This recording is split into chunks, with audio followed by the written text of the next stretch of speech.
ئەم کاتتان باش من عەفان ئەحمەدم و ئەمەش بەرنامەی بوێرە. خۆشحاڵم کە لە تەلەڤیزیۆنی ئازادی و بەرنامەی بوێر ئەڵقەیەکی نوێ لە بەرنامەی بوێر پێشکەش دەکەین لەگەڵ یەکێک لە خاتونەکانی ئەم کوردستانە. بەڕێزان میوانی ئەم جارەم میوانێکی دوورە وڵاتە. دەمانەوێت لەسەر بەشێک لە ئامانجەکانی بەرنامەکە گفتوگۆی لەگەڵ بکەین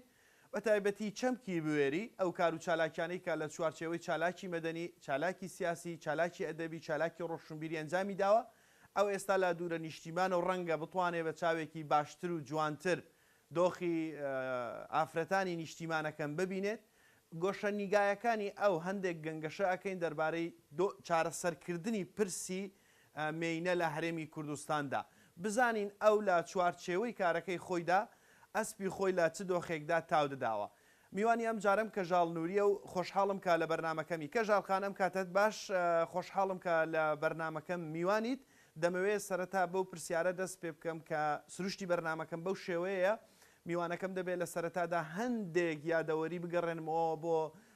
سەردەمی مناڵی خۆی بە تایبەتی چونکەی زۆر پێویست دەبێت ئەو چیرۆکانە بۆ بەرنمەکەم کە دۆخی کۆمەڵایەتی میوانەکەم لە چیەوە سەرچاوی کردووە هەروەک خۆناسینێکی زیاتریش بۆ ئەو کەسانێک کە جەنابەت ناناسن لە چ جۆرە بیئەیەکی کۆمەڵایەتیدا گەورە بووی دواتر ئەو نەشروونما سیاسی و ئابووری و کۆمەڵایەتیانەی کە تۆ ئەنجامت داون لە چیەوە سەرچاویان گرتووە کێ هاوکارت بووە کێ ڕێگرت بووە هەندێک لەو ڕێگریانە باسەکەین ئەگەر بتوانی ئەوە باس بکەیت زۆر باش دەبێت وەکو دەستپێکێکی باش بۆ بەرنمەکە. بەڵێ سەرەتا زۆر سپاسی جەنابتەوە هەروەها تەواوی هاوکارانت ئەەکەم بۆ بانگێشکردنی من بۆ ئەم بەرنمەیە و لێرەوە سڵاو ڕێزم هەیە بۆ تەواوی بینەرانی بەرنمەکەتان و تەلەڤیزیۆنەکەتان. من ئەگەر بمەوێ باسی خۆم بکەمەوە بگەڕێمەوە بۆ مناڵی خۆم بێگومان مناڵی من وەکو مناڵی هەر ژنێکە کە لە کۆمەلگایەکی ژێردەستە کە ئەویش کۆمەلگای کوردستانەوە ساڵاهای ساڵە چەندین سەدەیە کە تێکۆشێ بۆ مافی خۆی و ژێردەستەی چەندین وڵاتی داگیرکەرە. لەبەرەوە مناڵی من مناڵیەکی زۆر زۆر پڕ لە کارەسات و جەوروستەم هەم لە ڕووی سیاسی و هەروەها کارەساتە کۆمەڵایەتیانەی کە هۆکارەکەی هۆکاری سیاسی بووە. چونکە لە سەرەتاوە کە من مناڵ بووم هەر لە مناڵی کە تەمەنم 4 ساڵ بووە ئەو کاتێک کە من تەمەنم 4 ساڵ بووە نسکۆی 74 بەسەرا هاتووە ئاوارەی وڵاتی ئێران بووین و لە ئاوارەی یا ماوینەتەوە دوایی کە گەڕاوینەتەوە بۆ باشووری کوردستان ئەو بەشەی ئێمە ینی بڵێن ئەو خەڵکی کە لەگەڵ ئێمە گەڕاوینەتەوە نەفیکراوین بۆ خواروی عێراق و من لە تەمەنی 4 ساڵی لەگەڵ تەواوی خانەوادەکەم نەفیکراوین بۆ خواروی عێراق بۆ قەلعەسکەر لە فەلوجە لەوێ دەست بەسەر بووین و لە ڕووی سیاسیەوە بۆمان نەبووە کە بە هیچ شێوەیەک سەردانی کوردستان بکەینەوە و بە بڕیاری ئەو کاتی ڕژەمی عێراق ئێمە دەست بەسەر بووین و بە تەواوی دابڕاوین لە کەسوکارەکانمان لە کوردستان هیچ کەسێک بووینە بۆ سەردانمان بکەوە ئێمە نەمانتوانی بۆ سەردانی کەس بکەین هەتا تەمەنم بووە بە 9 ساڵ. من لە تەمەنی 9 ساڵی ئیتر لە 79 کە بە بڕیارێکی سیاسی ئەو کاتی ڕژەمی عێراق کە عەفوی عام بۆ تەواوی ئەو کەسانی کە پێمان وتراوە عائیدون کە گەڕاوینەتەوە کە بڕیارمان بۆ دەرچوە گەڕێنراوینەتەوە بۆ باشووری کوردستان ئەو کاتە ئێمە لە گوندەکانی بناری بەمەوە هێنراوین لە شاری دەربەنی خانە دانراوین ئیتر من مناڵیم لە شاری دەربەنی خان دەستی پێ کردووە لە تەمەنی 79 چوومەتە بەرخوێندن بڵێن لە تەمەنی 9 ساڵی لە ساڵی 79 چوومەتە بەرخوێندن لە خوێندنە خوێندکارێکی زۆر زۆر زیرەک بووم هەموو ساڵەکانی کۆناغی سەرەتاییم بە یەکەم ڕێوە و لە کۆناغی ناوەندیە مافی عام بووم و لە بەکلۆری پۆلیسی ناوەندیە لەسەر ئاستی پارێزگای سلێمانی لە دەیەکەمەکان بووم و یەکەمی شارۆچکەی دەربەنی خان بووم و هەتاوەکو ئامادەیش من هەر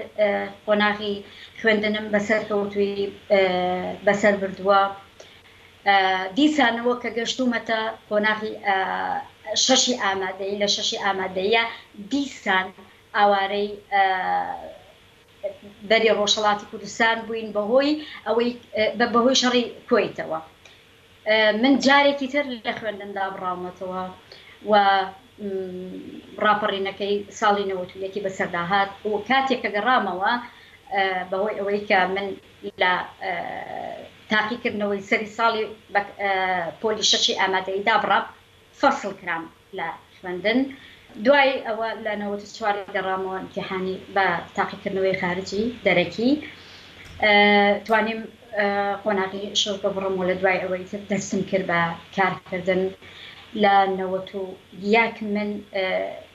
بێجگەلەوەی کە لە 94 ئیمتیحانی خارجی ماوە لە 91 من دەستم کرد بە کار و چالاکی و کاری سیاسی و لە ڕێکخراوەکانی ژنان و هەروەها ئێشم کردووە ئیتر بەو شێوەیە. پێشەوەی ئەگەر لەمحەیەکی زۆر بەڵێ بمبورە پێش ئەوەی بڕۆینە ناو ئەو قۆناغە دەستپێکردنی قۆناغی سیاسی و چالاکی تو ئەوانە دەمەوێت یەک پرسیار بکەم. ئایا چیت بەبیرە دەربارەی دۆخی ئافرەتانی هەرێمی کوردستان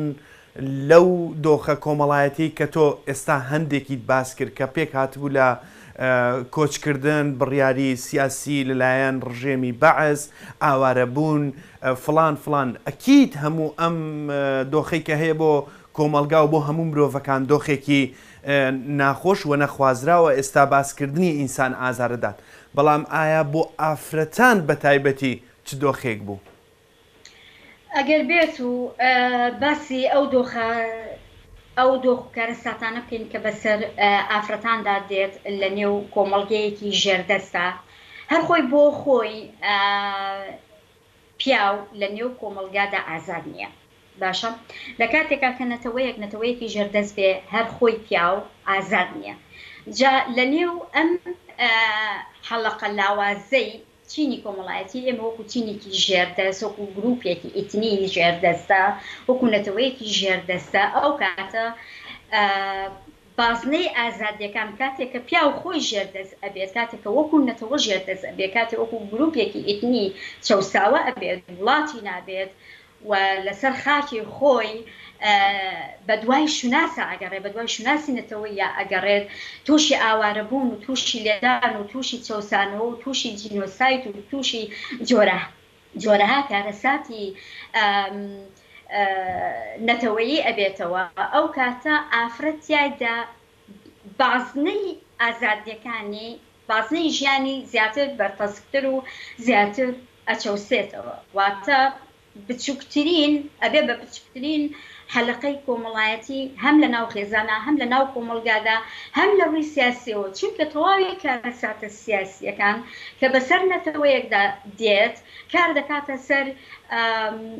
هەموو شتێکی ئەو کۆمەلگایە چ لە ڕووی سیاسیەوە چ لە ڕووی ئابووریەوە چ لە ڕووی کۆمەڵایەتیەوە چ لە ڕووی پەروەردەی کۆمەڵایەتیەوە چ لە ڕووی بواری خوێندن و هەروەها ئەم جۆرەشتانەوە ئەو میلەتەی کە هەمیشە ئاوارەیە هەمیشە فریای ئەوە ئەکەوێت لەم لابڕابۆ و لا لەش واتە نیشتەجێ نەبێت لە تیپرافیایەکی دیاریکراودا هەمیشە بگوێزێتەوە هەمیشە ڕەوتەنی بێ هەمیشە ڕەو بکات. ئەو کاتە خودی خێزان خودی کۆمەلگا ناتوانێت لە شوێنێکە ئیستیقرار وەرگێ و ناتوانێت لە شوێنێکە خۆی پێبگەێنێ بۆیە ئەم خۆپێنەگەیاندن و ئەم گەشە نەکردنە کارە کاتە سەر خودوشیاری چونکە ئیستیقراریەتی کۆمەلگا ئیستیقراریەتی سیاسی وا ئەکات کە کۆمەلگا بەرەو پێش بچێ و لە ڕووی خوێندن و هەروەها لە ڕووی هۆشیاریەوە کۆمەلگا بەرەو پێش بچێ. بەڵام کاتێک کە میلەتێک لە نێو تەنگژەی سیاسیە ئەژی بێگومان ئەمە کارەکاتە سەر ژێرخانی ئابووری کارەکاتە سەرخانی ئابووری سەرخان و ژێرخانی ئەو کۆمەلگایە بە تەواوی تێکەچێ. ئەو کاتە تۆ کاریگەری لەسەر سامانی سروشتیت ئەکا کاریگەری لەسەر سامانی مرۆیت ئەکا کاریگەری لەسەر سامانی گشتی دەکا هەموو شتێکت بەفیڕۆ ئەچێت تۆ ئیتر لە ناو وڵاتی خۆتە ئاوارەی واتە تۆ شوناست نییە کاتێک کە شوناسی نەتەوەیت نەبێت تۆ بە دوای شوناسی نەتەوەیدا بگەڕێی کەواتە کەژاڵخان کەواتە دەمەوێت لە چەند شوێنێکەوە دەمەوێت بپرسم شوناسی ژن بە دوای لەو دۆخانەدا کە خۆت یەکێک بووی لەو شاید حاڵەکانی ئەو جۆرە ژیانەی گەڕان بە دوای شونازدا ژن بە دوای چ جۆرە شوناسێکدا ئەگەڕا ژن هەر لەو کاتەوە هەتا ئێستاش ئەگەر من نەیبەسمەوە بە قۆناغی مناڵی خۆمەوە چونکە کورد پێش داگیرکاری ئەوەی کە دابەشیش کرا هەرگیز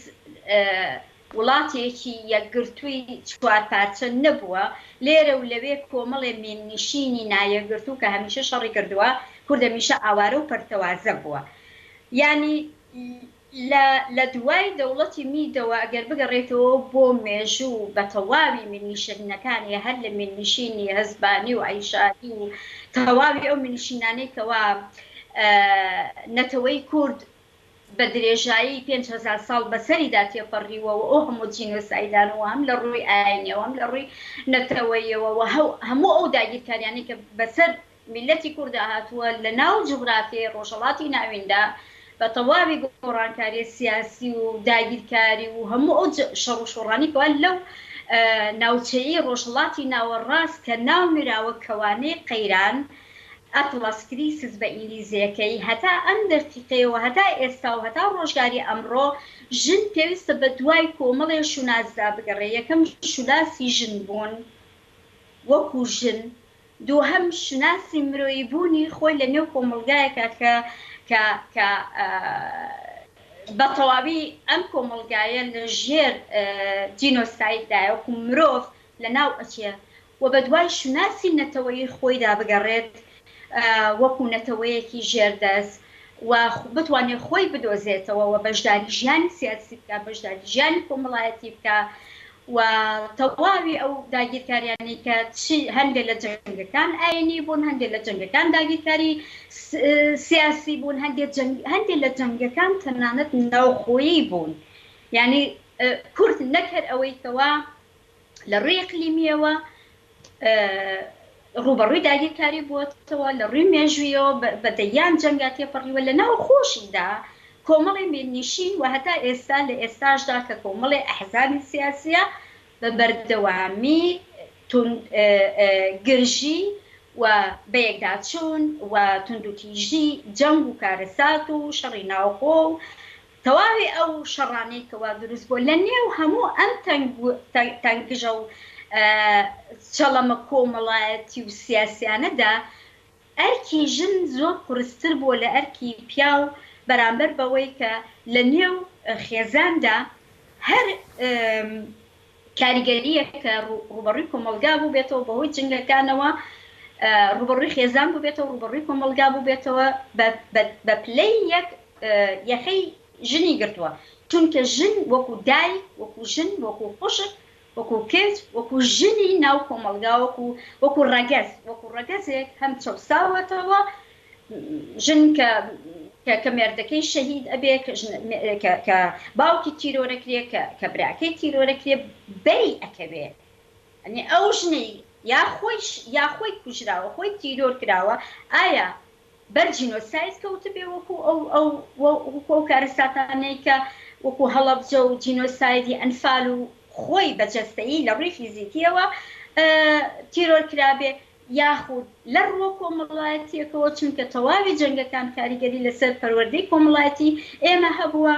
وای کردووە کە پەروەردەیەکی تەندروستی کۆمەڵایەتی مۆدێرنی مرۆڤدۆست لە ناو کۆمەڵگەی ئێمەدا هەرگیز نەتوانرابێت بەرجەستە بکرێت کۆمەڵگا بتوانێت ئاورێن لە پەروەردەی کۆمەڵایەتی باتەوە بیپەرژێتە سەر خۆی چونکە هەمیشە لە کارەساتی جەنگا کاتێک کە کۆمەڵگایەک لە نێو کارەساتی جەنگا ئەژی ئەوەی نەیپەرژێتە سەری ئەوەیە کە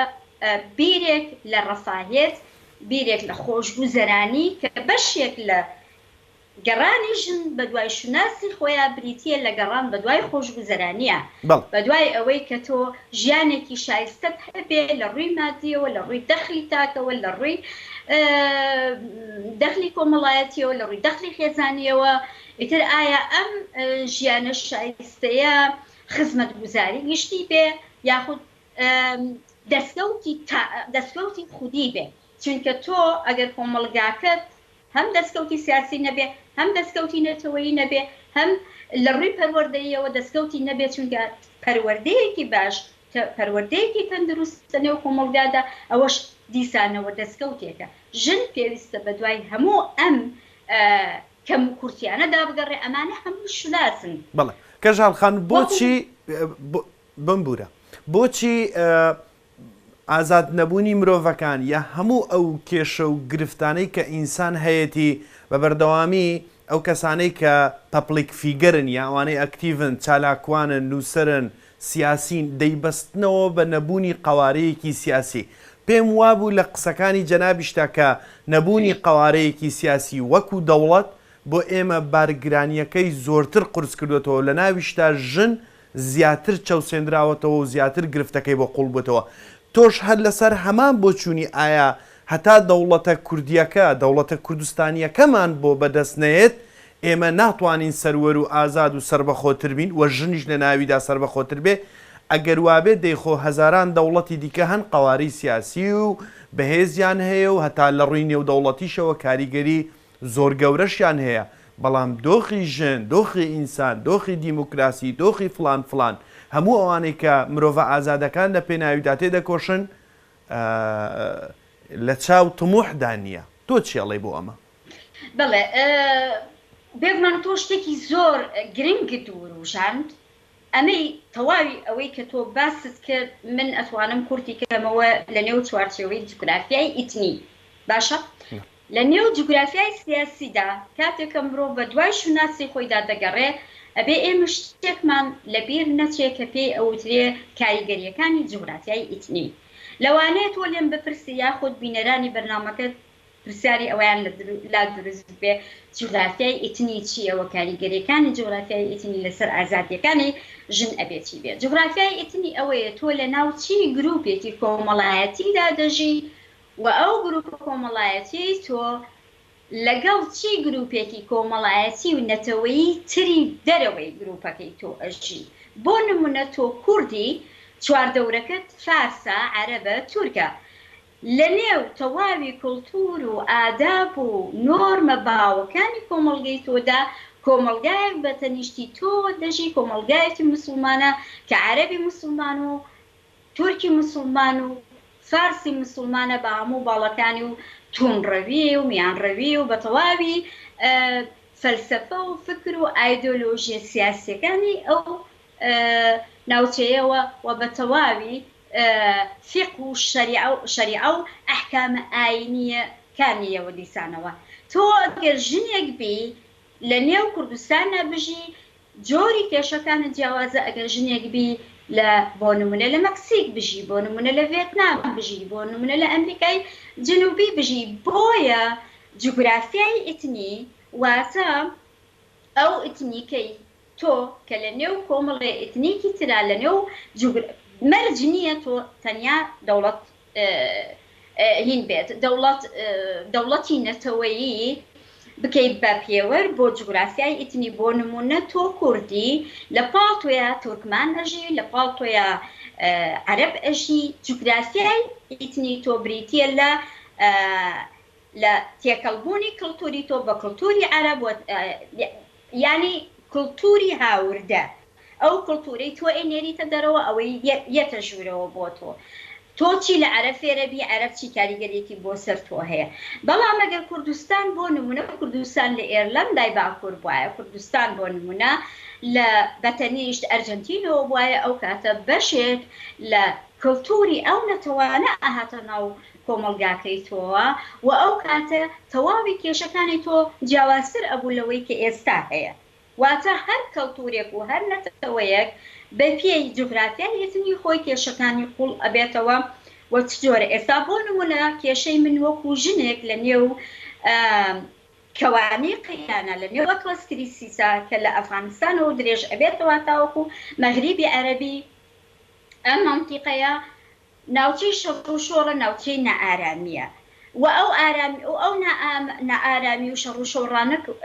کاریگەری هەیە بۆ نمونە ئێمە داعش لەکوێوە بۆ ئێمە دێت داعش کاریگەری کردوتە سەر میلەتی ئێمە جینۆسایدی لێکردوین لە هەزارەی سێمە لە سەدەی 21 هەزارەی سێمە داعش هاوردەیە ئەم فکرەیە هاوردەیە لەکوێوە هاتووە لە فکرەیەکی ئاینی فێندەمەنتالیزمە کە لە تەواوی ئەو جوڵە سیاسی و فکر ئاینی و ئایدۆلۆژیانەوە هاتووە کە لە سعودیەوە هاتووە لە میسرەوە هاتووە بەڵام قبول کراوە بەڵام قبول کراوە چی ئەڵێ وەرئەگری کاریگەریەکە وەرئەگری چی ئەڵێ لەبارەی ئەوەی کە فکرەیەکی وەکو داعشی یان فکرەکانی دیکە ئەو میلەتانەی لە کەوانەیەکە خۆت باست کرد قبول دەکرێ وەردەگیرێ چی ئەڵێ دەربارەیەوە ببوورە لە پرسیارەکە بە باشی تێنەگەیشتم گوێم لێ نەبوو دەنگەکە نەهێنا کاتێک کە باسی فکر و ئایدیا و خەون و خەیاڵی داعشێک دەکەی کە هاوردە کراوە بۆ ماندێ یا هاتۆ بۆ گەلانی ئەم ناوچەیە ئەی خەڵکەکە قبول دەکە ینی وەردەگیرێ قبول دەکرێ چی ئەڵێیت بۆ ئەوە نا من لە ئێستادا پێم وتم تۆ جوگرافیای ئیتنی چیت هاوردە کردووە تۆ پێش ئەوەی داعش بێتە وڵاتەکەی تۆوە ئاین خۆی هاتووە ئاینەکە هاتووە لە نێو ئاینەکەدا کاتێککە ئاین ریفۆرم ناکرێ کاتێکە سیاست سکولاریزە ناکرێ کاتێکە دەسەڵاتی سیاسی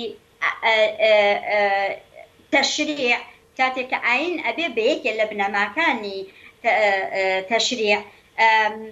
تۆ ئەم میلەتت واڕان نەهێناوە کە میلەتێکی سکۆلاریز بێ کە میلەتێکی سکۆلاریز نەبێ میلەتێک بێ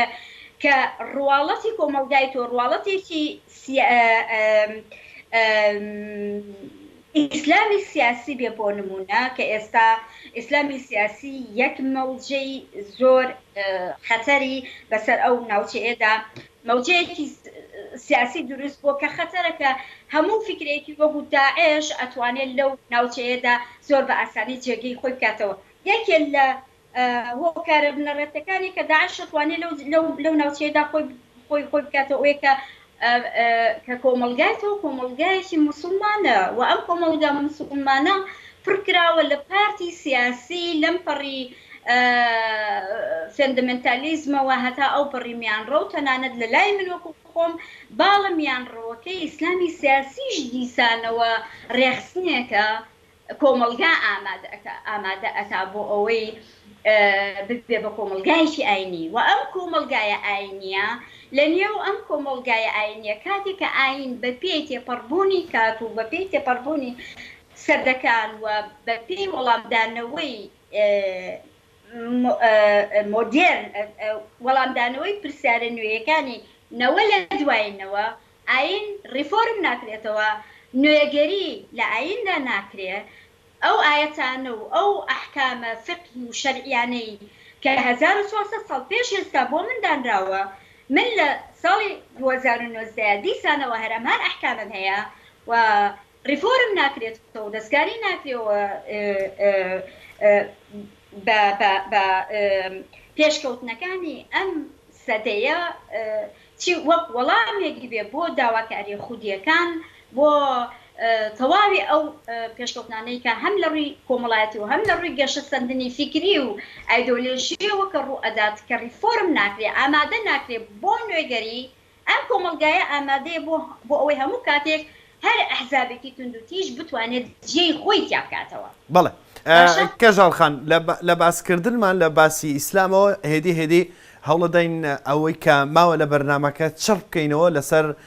دۆخی ژن لە هەرێمی کوردستاندا ئەگەر چی لە میدیاکانەوە دیوێک لە دیوەکانی دەبیندرێت ینی پرسیارەکە بۆ تۆ تایبەتمەندی ئەوەیە کە لە دەرەوەی وڵاتیدا ئایا ئەو دۆخەی کە ئێستا ئافرەتانی ئەم نیشتیمانە هەیەە بە تایبەتی کوردستان لەگەڵ ئەوە زۆر کەس لەگەڵ جەنابەت هاوڕان کە ئەم ناوچەیە بە گشتی گرێدراوی یەکترین لە ڕووی کۆمەڵایەتی و کولتوری و سیاسی و هەتا کۆتایی بەڵام باسەکەمان باسی کوردستانە ئایا دۆخی ئافرەتان لە هەرێمی کوردستاندا هەمان ئەو جەهەندەمەیە کە بەشێک لە میدیاکان باسیەکەن یان هەمان ئەو دۆزەخەیە کە بەشێک لە میدیاکانی دیکە باسیەکەن ئایدیای تۆمان دەوێت سەربارەت بە چارەسەرکردن یان جۆرێک لە چارەسەرکردنی دۆخی ئافرەتان لە هەرێمی کوردستان و ناوچەکە چەند بتوانی کورد بێت وەڵامی ئەم پرسیارەم زۆر باش دەبێت. بەڵێ خۆی لە ڕاستیە پرسیارەکە زۆر حەساسە هەمیشە وەڵامە کورتەکان پرسیارەکان تێر ناکات بەڵام ئەزانی چۆنە دۆخی ژنی کورد بە تایبەتی لە ئێستادا دۆخێکی زۆر زۆر حەساسە ئەگەر بڵێم ئەوەی میدیا ئێڵێ هێشتا هیچیشی نەوتووە بڕوان پێ بکە لە بەرەوەی کۆمەرج نییە ئێمە تەواوی ئەوەی لە کۆمەلگادا ڕوو ئەدا میدیا بیبینێ ئەزانی بۆ لەبەر ئەوەی یەکێک لە کێشە هەرە سەرەکیەکانی ئێمە کە کێشەیەکی زۆر پنچینەیە و ئێمە بەدەستەوە ئەناڵێنین ئەوەیە هەتا ئێستا کێشە ناسی کێشە ئەزانێت چی شتێکی پێ ئەوترێت گەڕان بە دوای کێشەکانە ئامارکردن باشە پێویستە تونند و تیژەکان ئامار بکرێن تونند و تیژەکان چ زۆرێکن خۆکوشتن هەیە کوشتن هەیە پاڵمان بۆ خۆکوشتن هەیە باشە لەگەڵ ئەمانەشە جۆرێکی تر لە چەسانەوە هەیە بریتی لە چەسانەوەی دەرونی باشە چەسانەوە دەرونیەکان هەمیشە باس ناکرێن ژنان بیوێرێکی ئەوەیان نییە کە بتوانن باسی کارەساتەکانی خۆیان بکەن لەو کۆمەلگای ئێمەدا لە کوردستان ژنان بە ڕۆژانە تەحەڕوشی پێ ئەکرێت یعنی لە ڕووی سێکسیەوە تەنگی پێ هەڵەچندرێن ئافرەت بە بازاڕە ئەڕوا دەستی بۆ ئەبرێ ئەمانە ئەگەر بێت و قسەی لەسەر بکرێت و بکرێ بە ئامار ئەوە ئەو کاتە من دڵنیا دەکەمەوە کەوا ڕێژەی ئامارەکانی توندوتیژی زۆر لە ئێستا زیاتر و زیاتر ئەبێ بۆ نمونە راپۆرتی نەتەوە یەکگرتوەکان ئاماری نەتەوە یەکگرتوەکان ئەڵێ لە ساڵی 2010 85,000 ژن کوژراوە لە جیهاندا ئەم 85,000 50,000 بە دەستی باوک و برا و مێردی کوژراوە باشە ئەمە لەناو لە سەرتاسەری جیهانە باشە ئەم ئامارە ورد نییە ئەزانی بۆ لەبەر ئەوەی ئەم ئامارە نهاتووە ئامارێکی وردی باشووری کوردستانت بۆ وەرگێ ئامارێکی وردی ئەو توندوتیژیانەی کە لە ئەفرینە لە ڕێگەی کوشتنەوە لە ڕێگەی داگیرکاری ئەفرین لە 2010 ڕوویداوە تا ئێستا ئامار نەکراوە نەتەوە یەکگرتوەکان دەستی نەگەشتەوە بە ئەفرین ئەو توندوتیژیانە یاخود ئەو ڕێژەی ئەو ژنانەی کە کوژراون تۆماریکە لە لای خۆی بۆ نمونە لە 2010 چونکە ئێمە کە بازە توندوتیژی ئەکەین نەبێ ئاگادار بین توندوتیژی کۆمەڵێ پۆلێنی هەیە توندوتیژی مرۆڤ بەدەستی مرۆڤ بەدەستی سروش بەدەستی مرۆڤ بەدەستی ئاژەڵ بەدەستی مرۆڤ بۆ نمونە توندوتیژی سروشت مرۆڤ بەدەستی سروشت چەند ژن کوژرا بوو بەژێر داروپەردووەوە کاتی بوو مەلەرزە ئەمە ئامار نەکراوە باشە کەواتە ئەگەر بێت و توندوتیژی وەکو جەنگی دەرونی وەکو ئەوەی کە بە فیزیکی بیکوژی وەکو ئەوەی بە تەلاقدان توندوتیژیە بۆ خۆی تۆ ژنێکە تەلاقی دەیت و مناڵەکەی دێ ئەسێنیتەوە ئەمە بۆ خۆی توندوتیژیە ئەو ژنەی کەوا مێردەکەی شەهید ئەبێت و جێگایەکی نیەتە بژی ئەمە توندوتیژی دەرونیە یعنی تو ئەگەر بتوێت ئامارەکانی توندوتیژی وەربگری پێویستە ئامارێکی تەندروست وەربگری و تەواوی توندوتیژیەکانیش پۆلێن بکەیت کەواتە بەر لە هەموو شتێ یەکەم شت کە بۆ من وەکو ژن بەلامەوە گرنگە پێویستە من خۆم بناسم بزانم داوای چی ئەکەمەوە چیم ئەوێ باشە و پێویستە من خۆمم یەکلایی کرد بێتەوە کە لەسەر چی دۆخێ قسە ئەکەم ئایا من چالاکوانێکی سیاسی چالاکوانێکی کۆمەڵایەتی یاخود چالاکوانێکی مەدەنی یاخود چالاکوانێکی ژنانم هەندێک جاری ئێمە خۆمان وەکو ژنان تووشی کۆمەڵێ ناڕوونی ئەبینەوە لە کار و چالاکیەکانی خۆمانە ناچارین ئێمە هەم چالاکوانی کۆمەڵگەی مەدەنی بین هەم چالاکوانی ژنان بین یەکێ لەو پرسیارانەی کە هەمیشە ئاڕاستەی من ئەکەوە ڕوبەڕووم ئەکرێتەوە بۆ نمونە لە مانگی دوی ئەمساڵدا کوردستانی نوێداوایان یەک نموتیان خۆت یەکلایی کەرەوە تۆ شاعری نەتەوەیت یا شاعری ژنانی وەکو بواری فیمینیزم ئایا تۆ چالاکوانی ژنانی یاخود چالاکوانی کۆمەڵگای مەدەنیت باشە چونکە من ناچارە بم کاتێکە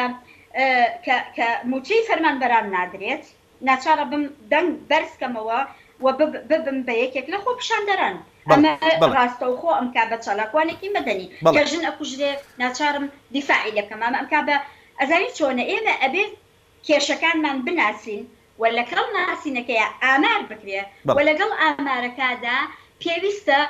پەروەردەی کۆمەڵایەتی کاری لەسەر بکە پەروەردەی کۆمەڵایەتی دامودەستگای سیاسیە دامودەستگای پەروەردەیە ڕێکخراوەکانی ژنانن بەڵێ کەژاڵ خان هەر تاکێک لە ئێمە بەرپرسە نەک تەنیا سیاسیەکان بەڵێ دەرفەتی بەرنامەکەم هەر ئەوەندە بوو هیوادارم سەرنجی بینەرانمان بەلای هەندێک لەو دۆسیاندا ڕاکێشا بێت کە ئێستا لە کوردستان و لە جیهاندا بوونی هەیە و بەتایبەتیش کە بەسەر ئافرەتاندەوە هەیە وەکو وەهمێکە وەکو ڕاستیەکە وەکو هەرچیەکەیە دەمەوێت کۆتا ڕستەی بەڕێزت وەرگرم دەربارەی بوێری یان بوێربوون یان بەرنامەکە ئەگەر پێویستێ قسە بکەیت سوپاس دەکەم بەڵێ تۆ پێناسەت بۆ بوێربوون چییە؟ من ئەمەم زۆر گرنگە بەلاوە کە تۆ پێناسەت بۆ بوێربوون چییە؟ چونکە هەندێک کەس ناتوانێت بوێر بێ زانی بۆ چونکە بوێربوون ئەگەر تۆ کەسێک بوێربی پێویستە بە گشتی تەواوی ئەو تەنگ و چەڵەمانەیە بچیتەوە کە ڕوبەڕووت ئەبێتەوە و تەنگ و چەڵەمەکانیش هەر جۆرێک بێ سیاسی بێ کۆمەڵایەتی بێ ئاینی بێ ئیتنی بێ ڕەگەزی بێت تۆ ئەبێ ڕوبەڕووی بیتەوە هەندێک جار لە ناو ئەم ڕوبەڕووبوونەوەدا تۆ ئەبێت چاوەڕێبی ئەکوژرەی تۆ ئەبێت چاوەڕێبی کۆمەڵگا بایکۆتت بکە تۆ ئەبێت چاوەڕێبی کە خێزان وازت لێبێنێ مرد وازت لێبێنێ باوک پشتت پێ بکە زۆر سپاس کەژاڵ خان سپاست دەکەم ئەو ڕستەیە کە من ویستم بەدەستم گەیشت زۆر سپاس کەژاڵ دووری لە دەرەوەی نیشتیمانەوە لەگەڵم بوویت هیوادارم دەرفەتەکە هەر ئەوەندە بوو بەداخەوە خۆزگا کاتەکە درێژتر بواە بەڵام هیوادارم کە سەرنجمان لەسەر شتی گرنگ دانابێت زۆر سپاس بۆ ئێوە سپاسانەکەم بۆ میواندارێکەکەتان هیوادارم منیش هەرچەندە من زۆرم ماوە بێڵێم بەڵام هیوادارم ئەوەندەی کە وتم شتێکم لیان دەبێت سپاس بەڵێ بەڕێزان بەم شێوەیە دێینە کۆتایی ئەڵقێ ئەم جارە کە هەندێک گەنگەشەمان کرد دەربارەی دۆخی ژنان دۆخی مرۆڤ بە شێوەیەکی گشتی ژنان بە تایبەتی ژنانی ئەم نیشتیمانە کە پێی دەگوترێت کوردستان بە تایبەتی هیوادارم کە سەرنجمە ڕاکێشا بن بۆ دۆسیەی گرنگ و گرنگتر تا بە یەکگەشتنەوە لە ئەڵقەیەکی گەرشات